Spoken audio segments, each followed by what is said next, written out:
शिवसेना ठाकरे गटाचे ज्येष्ठ नेते आणि खासदार संजय राऊत यांनी मुक्ताईनगर विधानसभा मतदारसंघाचे आमदार चंद्रकांत पाटील यांच्याबाबत केलेल्या दाव्याने राज्यभरात चर्चा सुरू असतानाच आता चंद्रकांत पाटील यांनी संजय राऊत यांच्यावर जोरदार प्रत्युत्तर दिले आहे। चंद्रकांत पाटील यांनी संजय राऊत भविष्यात ठाकरे गट फोडणार असल्याचा मोठा आणि खळबळजनक दावा केला आहे।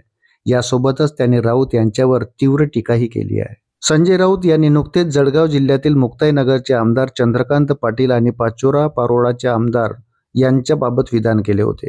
त्यांनी असा दावा केला होता की पुढील विधानसभा निवडणुकीत हे दोन्ही आमदार उपमुख्यमंत्री एकनाथ शिंदे याची साथ सोडून भाजपच्या तिकीटवर निवडणूक लढवतील। राऊत यांनी यावर पुष्टी देताना सांगितले होते की हे दोन्ही आमदार गिरीश महाजन यांचे अतिशय निकटवर्तीय आहेत, त्यामुळे ही माहिती त्यांना खात्रीने मिळालेली आहे।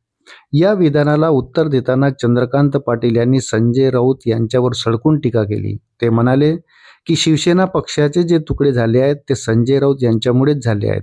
एकसंघ शिवसेनेचे तुकडे करण्यास संजय राऊत हेच मुख्य कारणीभूत आहेत।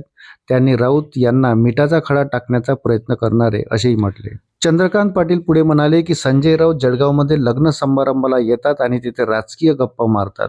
आम्ही शिवसेनेत किती निष्ठावंत आहोत हे तुम्हाला सांगण्याची गरज नाही, असा हल्लाबोल त्यांनी केला।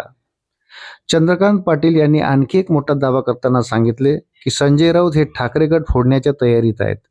ते शिवसेनेचा ठाकरे गट फोडून एक नवीन गट स्थापन करण्याच्या तयारीत असल्याचे त्यांनी स्पष्ट केले।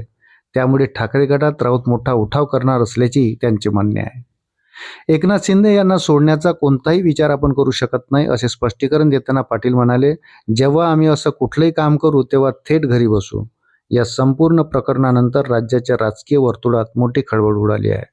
चंद्रकांत पाटील यांनी केलेला हा दावा संजय राऊतांना डिवचण्यासाठी केलेला आहे का, असा प्रश्नही अनेक जण उपस्थित करत आहे। एकीकडे संजय राऊत यांचा भाजपाकडे जाण्याचा दावा आणि दुसरीकडे चंद्रकांत पाटील यांचा ठाकरे गट फोडण्याचा दावा, यामुळे महाराष्ट्राच्या राजकारणात नवे समीकरण निर्माण होण्याची शक्यता वर्तवली जात आहे।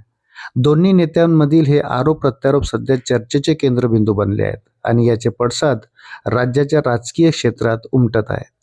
अशाच नवनवीन अपडेट करता व्हिडिओला लाईक आणि चॅनलला सबस्क्राईब जरूर करा। धन्यवाद।